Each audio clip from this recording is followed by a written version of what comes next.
desta palavra desta noite é: nem sempre você vai entender. Você pode falar para alguém que está perto aí de você? Nem sempre você vai entender. O Evangelho de Jesus, a palavra de Deus, o ser cristão, nem sempre você vai entender.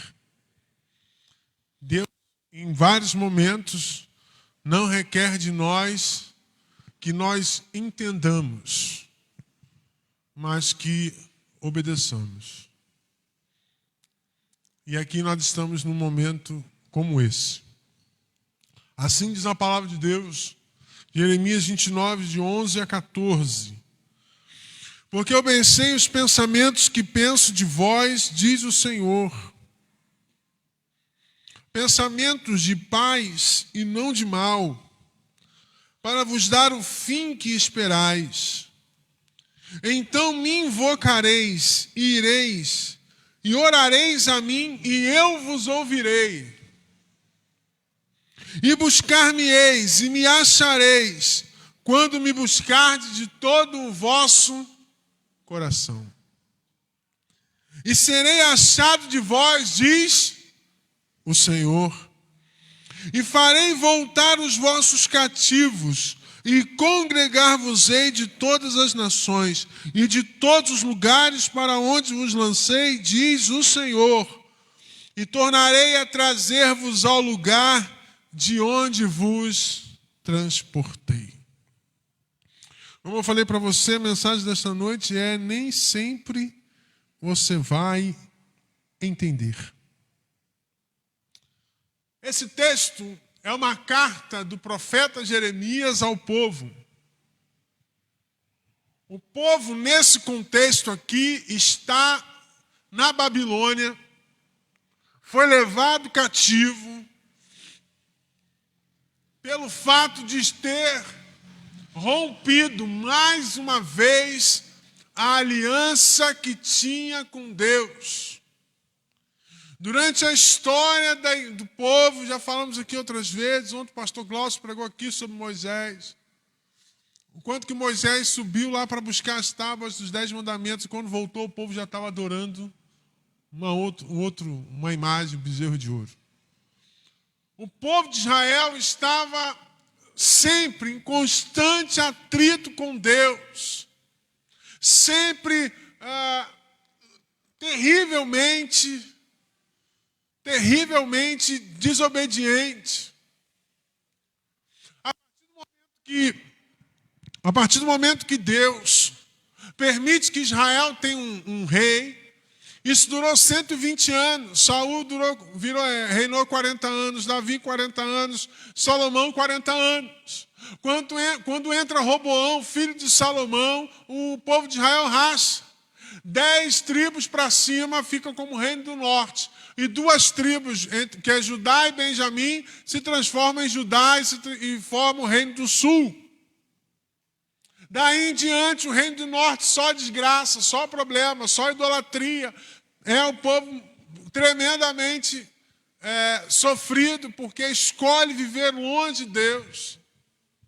E agora o povo de Judá está cativo, também pelo mesmo motivo do povo de Israel. Se afastou de Deus, se afastou da presença do Pai, desobedeceu, quis outros deuses, quis servir a outros deuses, deuses pagãos, idolatria comendo solta.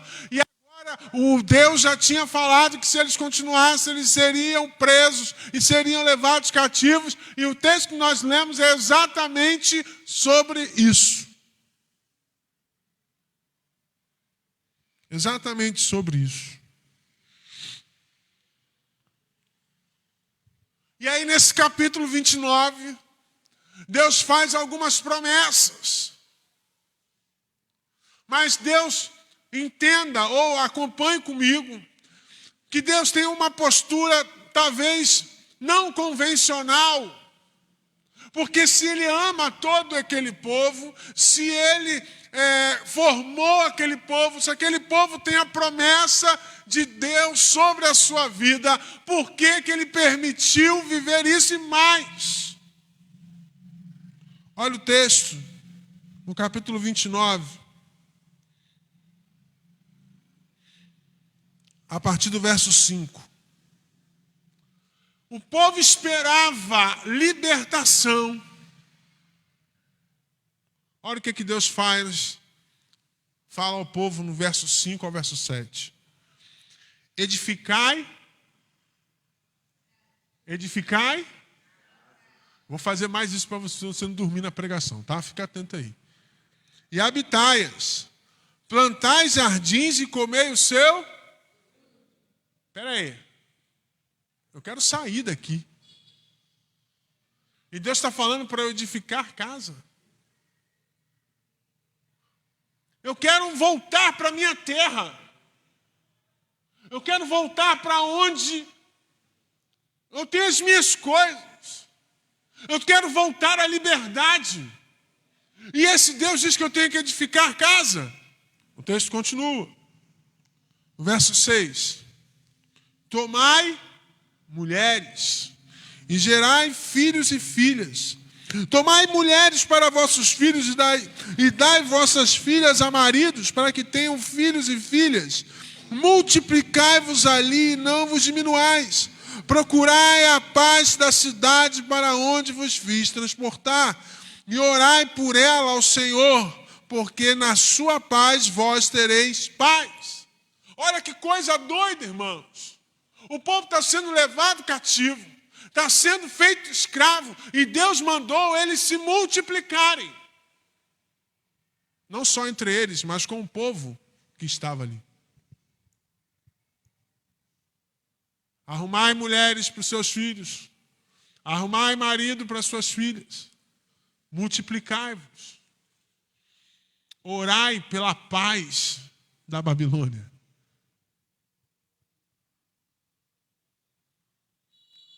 Orai pela paz da Babilônia. E algumas declarações também importantes que Deus faz.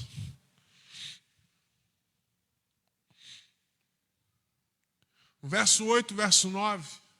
Sempre quando a gente está passando um momento difícil, aparece do nada um profeta.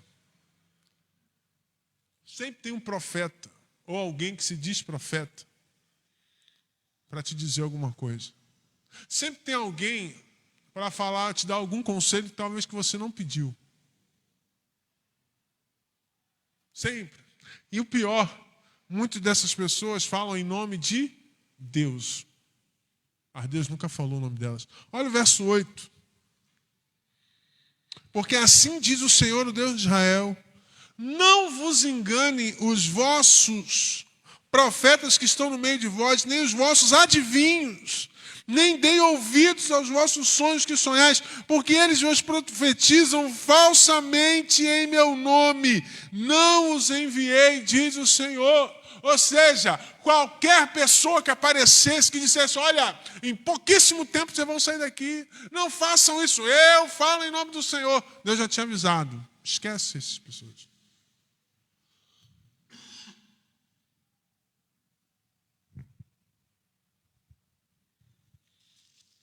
Esquece essas pessoas. Não tem essas pessoas. O texto diz que já estava no plano de Deus o povo ficar 70 anos cativo. Qualquer pessoa que viesse antes, ou falasse que seria um pouco antes, era mentira. Pastor, eu não consegui entender onde o senhor quer chegar, vou te explicar. Num cenário como esse, fica difícil entender como um Deus que dizia amar esse povo estava fazendo isso com ele. Mas Deus não deu de misericórdia. É a mesma coisa que nós fazemos no nosso dia a dia. Deus não me ama. O pastor diz que Deus me ama, que Deus é misericordioso. Por que eu estou passando por essa prova? Por que eu estou passando por esse momento de tribulação? E talvez esteja o cerne da nossa mensagem hoje, porque muitas vezes Deus não quer que você entenda, mas que você confie nele. O grande problema nosso, irmãos, é que tudo parece que Deus tem que nos dar satisfação de tudo que Ele vai fazer. Deus não tem que nos dar satisfação de absolutamente nada. Ele é Deus. O Salmo 24, verso 1 diz: do Senhor é a terra e a sua plenitude, o mundo e todos que nele habitam. Toda a palavra, toda a situação dele, o que Ele está permitindo você viver, é para você viver e não entender. E o que Deus está fazendo com o povo é justamente isso. Olha, vocês estão aqui por uma questão de desobediência, vocês romperam com a aliança, mas eu ainda estou no controle da situação. Vocês não vão entender no primeiro momento, mas daqui a pouco vocês vão ver a libertação que farei ao povo de vocês. Porque eu tenho, Deus falando, eu é que sei. Na minha versão que eu trouxe para estudar aqui, essa versão não, mas na versão que eu estava estudando para pregar para você, a versão é sensacional. Eu é que sei. Deus falando, eu é que sei os planos que eu tenho para você. E para isso eu tenho que te dar uma notícia. Você não sabe sobre os seus planos. Você não tem noção dos seus projetos. É Ele que sabe.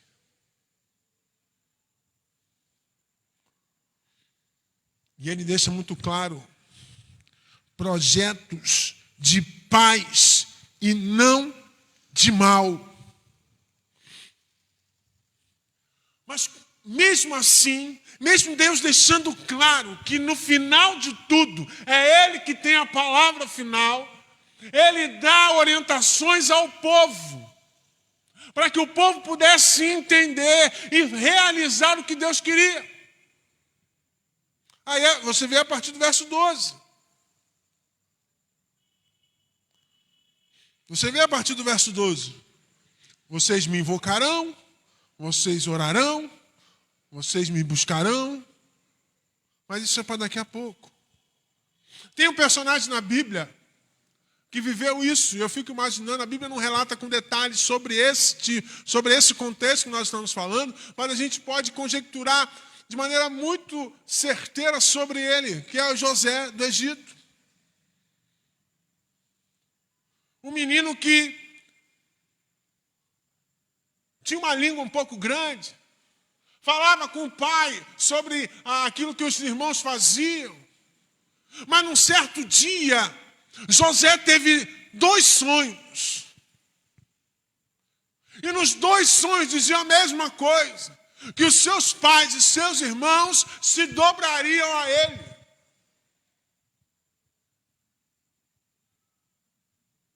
Eu te pergunto de maneira sincera: se fosse você, ou se fosse um irmão seu de sangue que sonhasse sobre isso, ele tem alguma culpa nisso? José tem alguma culpa nisso? José foi responsável por isso? Tem alguns vídeos de casais na internet bastante interessantes. Eu sei que alguns são armação, só um parênteses rapidinho, mas tem uns vídeos interessantes que a mulher sonha que o marido traiu ela. Aí chega de manhã, o marido apanha. Ela fala: por que eu estou apanhando? Porque eu sonhei que você me traiu. Mas é seu sonho, como é que eu estou apanhando? No seu sonho! Eu não tenho culpa. José não tem culpa do sonho que ele teve. E a coisa foi tão clara que até Jacó, ao ouvir o sonho, falou: que é isso, menino? Você está dizendo que eu e sua mãe vamos nos ajoelhar diante de ti? E a vida de José daí em diante foi fácil? Não.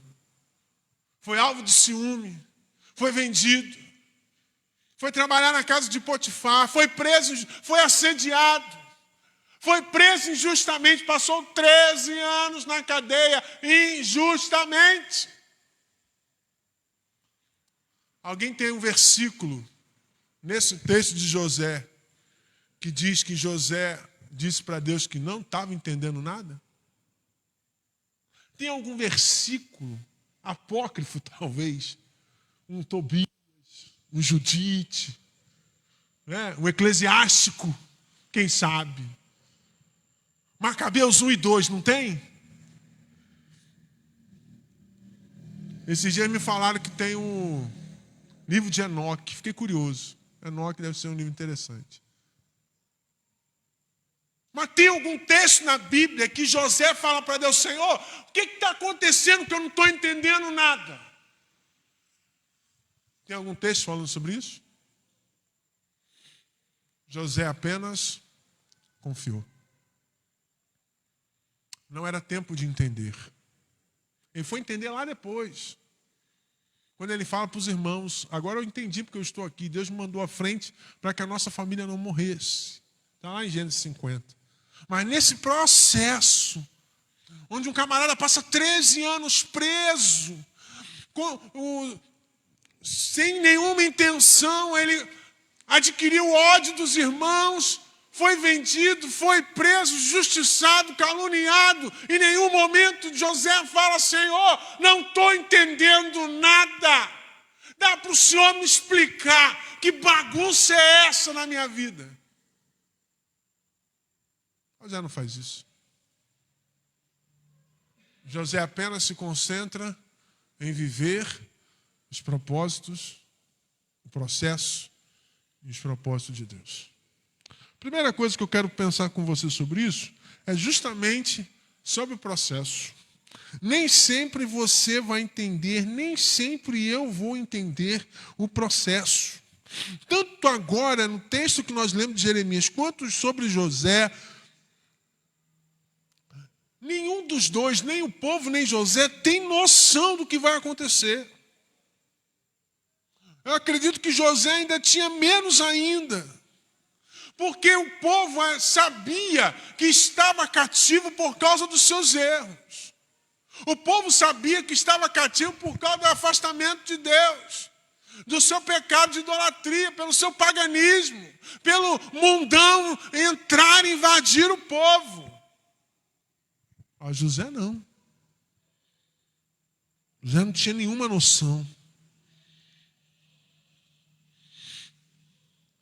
Então eu preciso entender que o processo do qual eu não estou entendendo na minha vida da parte de Deus, ele tem um objetivo muito claro: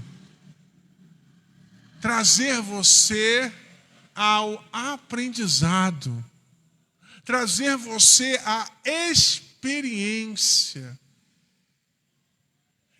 Deus quer que você experimente dele. Durante o processo, acompanhe o texto do Jeremias 29. Como é que eu enfrento o processo? Olha o versículo 7 do capítulo 29. Procurai a paz. Durante o processo é tempo de paz. A ansiedade, a afobação, a precipitação não te levarão a lugar nenhum.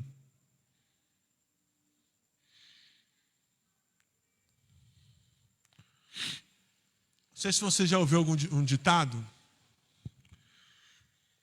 muito conhecido, mas talvez alguém não conheça. Se a vida te der limões, como é que é esse ditado? Se a vida te der limões, faça uma limonada. No processo que Deus está permitindo que você viva, tire experiências e aprendizados desse processo. Fique em paz e tire o que é bom de todo esse processo. Eu já falei isso aqui, nos momentos mais difíceis da minha vida ministerial, que eu passei aqui, antes de assumir a igreja. Eu aprendi, com toda aquela situação, como não fazer. Tudo que você passa na sua vida, você tem como aprender. Ou como fazer, ou como não fazer. Do ensino. Quando você vê um pai tomando na cara, você que é solteiro, você está na fila do banco e tem um moleque de 3, 4 anos dando na cara do pai e da mãe. Você não tem filho, mas dali aquela situação você vai aprender como fazer ou como não fazer.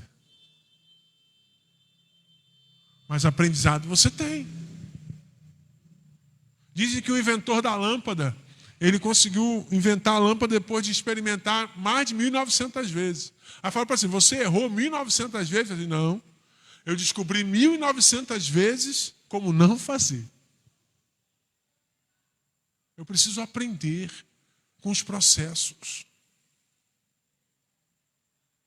Eu falei aqui há 2 semanas atrás, Deus tem as bênçãos preparadas para nós, mas às vezes Ele não derrama porque nós não estamos preparados para recebê-lo.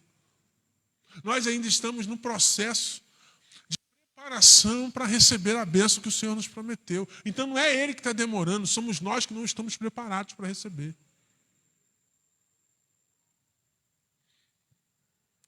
O processo de Deus tem a ver com aprendizagem, tem a ver com experiência. Durante o processo eu devo ficar em paz.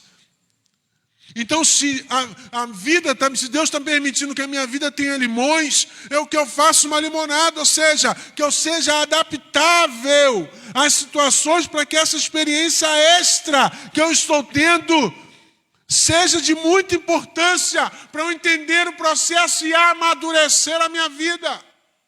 Precisamos sair da meninice espiritual para uma vida de maturidade espiritual, mas para isso eu preciso passar para os processos.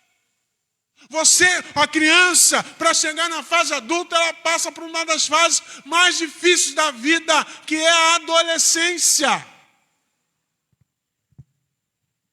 E a gente, espiritualmente, da mesma forma.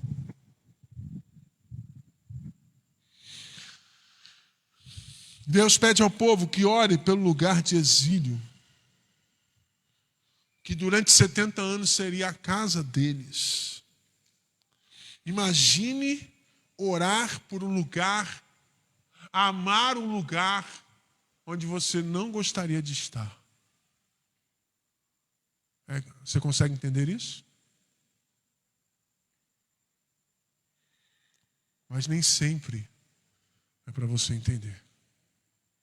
Segunda coisa, o verso 11, até já adiantei um pouco aqui. Uma outra versão diz, eu é que sei. Eu é que sei os planos, os pensamentos que tenho de vós, diz o Senhor. Em segundo lugar, aquieta teu coração, Deus já está lá. O povo não sabia de nada do seu caminho. E mais uma vez ele escolheu viver longe de Deus, e Deus está permitindo a humilhação, a chacota. É um povo vencido, é um povo humilhado, é um povo completamente vilipendiado,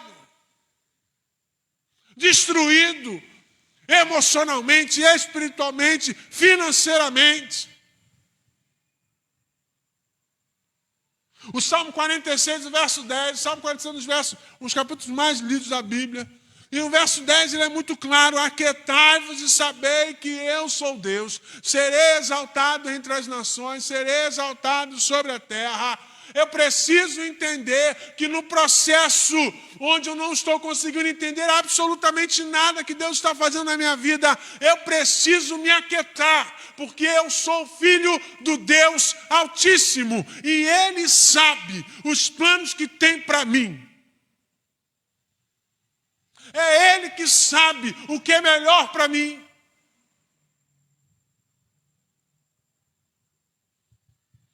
Aquieta teu coração. Do futuro, Deus já está cuidando. Fala para quem está perto de você. Aquieta teu coração. Do futuro, Deus já está cuidando. A palavra para você nesta noite é essa. Aquieta-te Pare de reclamar, pare de murmurar pelo que ainda não viu, ainda não veio. Para de murmurar por aquilo que ainda não aconteceu na tua vida. Pare de reclamar sobre os destinos que Deus tem dado à tua vida. É tempo de você se aquietar. Não só aquietar a tua vida, o teu coração, mas também a sua língua.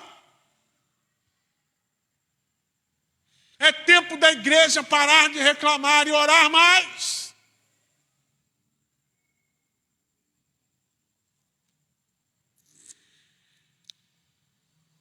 No capítulo 29 de Jeremias, ainda no verso 11, Deus continua dizendo que dará um futuro e uma esperança.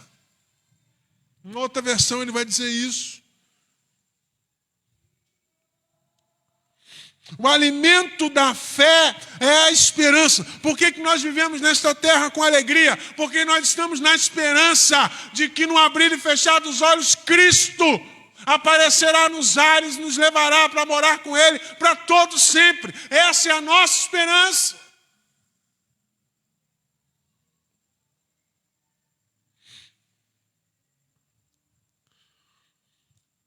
Dentro de você, querido, há uma guerra constante entre carne e espírito.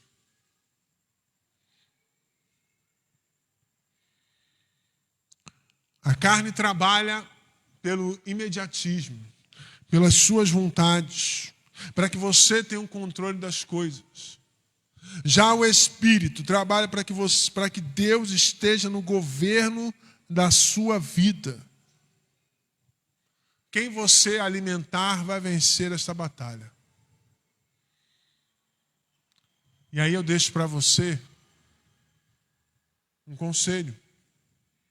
Alimente teu espírito, para que sempre a vontade de Deus prevaleça sobre a tua vida. E em último lugar,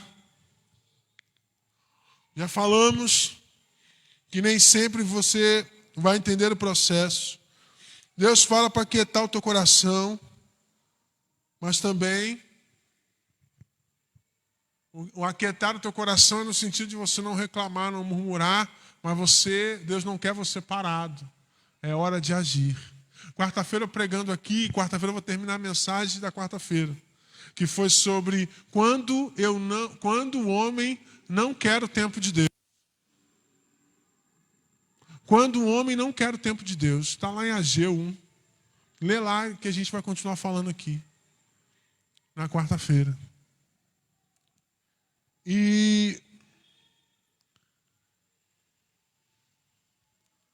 é impressionante que no texto, do verso 12 ao verso 14, Deus começa a colocar ao povo: então me invocareis, e ireis, e orareis a mim, e eu vos ouvirei. E buscar-me-eis, e me achareis, quando me buscar de todo o vosso coração. E serei achado de vós, diz o Senhor, e farei voltar os vossos cativos, e congregar-vos-ei congregar todas as nações de todos os lugares para onde vos lancei, diz o Senhor, e tornarei a trazer-vos ao lugar de onde vos transportei. É hora de agir. É hora de caminhar quieto. Mas é hora também de fazer a sua parte para que Deus possa fazer o impossível. Crendo que Deus está no controle do processo, do propósito. Muitas vezes nós somos levados a uma omissão, mesmo que involuntária, mas que prejudica a nossa relação com o Pai. Deve sempre haver uma sintonia nossa com Deus. Nós realizamos o que é possível sem reclamar, confiando na sua provisão. E Deus faz o impossível acontecer, sempre foi assim. Sempre foi assim. Para que Jesus fizesse o impossível, alimentando 20.000 pessoas, os discípulos teriam que fazer o possível, arrumar o pão e os peixes.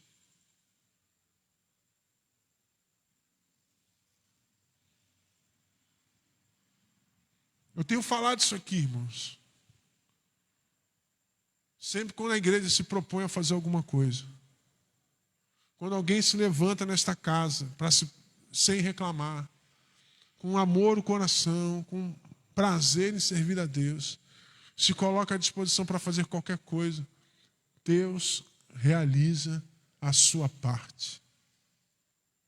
Não teve, desde que eu assumi a igreja, não teve um momento aqui em que nós não estivemos diante de desafios e que o Senhor nos ajudou porque as pessoas tomaram a decisão de dar o primeiro passo. Nós não tínhamos embaixadores, nós já temos embaixadores, já temos culto dos embaixadores, já temos até mesa de ping-pong, já levamos a gente para jogar futebol. As irmãs e as meninas vão ser da mesma forma. Eu creio dessa maneira, e assim com todos aqueles que se apresentarem. Se você quiser ainda participar dos nossos grupos, abrir sua casa para evangelização, Deus vai prover em todo o tempo. Irmãos, eu abro a minha casa desde 2013. Deus nunca deixou faltar nada na minha casa. Porque a minha casa, escolhemos abrir a nossa casa para a evangelização das pessoas. Deus nunca deixou a gente em falta em nada. Eu, quando assumi a igreja aqui, a igreja tinha uma dívida de R$20 mil. Para você ter uma ideia, a igreja não arrecadava 25% desse valor quando eu assumi a igreja. E nós, em menos de um ano, nós pagamos toda a dívida. Com um ano de antecedência, nós pagamos toda a dívida desta igreja. Quem não se lembra da cruz, do Calvário, que foram esses ar-condicionados? Que nós pagamos em 11 vezes. Que você, com o teu carinho, com o teu cuidado, com o teu amor, com a tua generosidade, ofertou e nós conseguimos pagar 11 prestações de R$1.500. Foi difícil para colocar ali, né? Ô, rapaz, o homem nos deu uma canseira.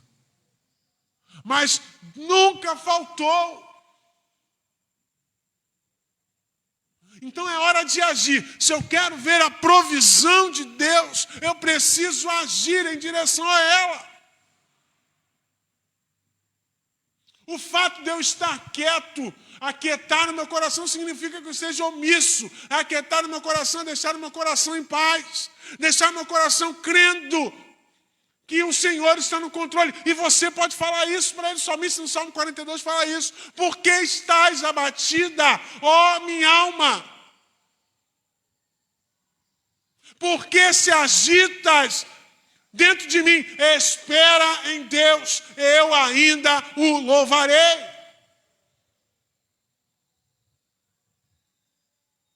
O que eu estou falando à igreja é para que você levante de onde você está, da sua zona de conforto, e assuma aquilo que Deus tem planejado e colocado, porque os planos dele são de paz e não de mal. Deus nunca levou um filho seu à derrota.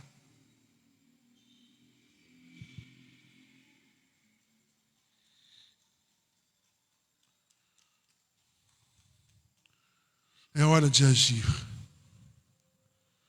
O pensamento de Deus já foi exposto. Pensamento de paz e não de mal, para dar um futuro e uma esperança. Agora é a vez do povo invocar, clamar, se reaproximar, buscar com sinceridade. O plano de Deus sempre é de paz, mas para isso eu preciso me conectar a Ele.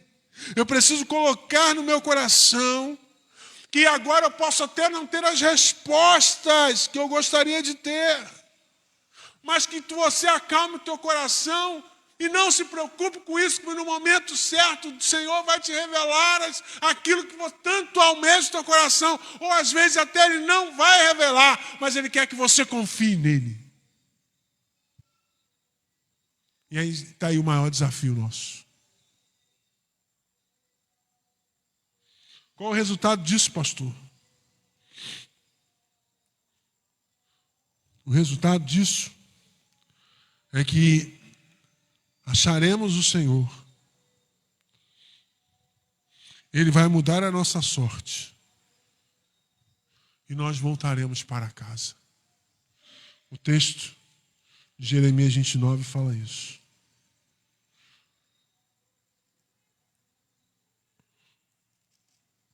Depois do texto fala isso.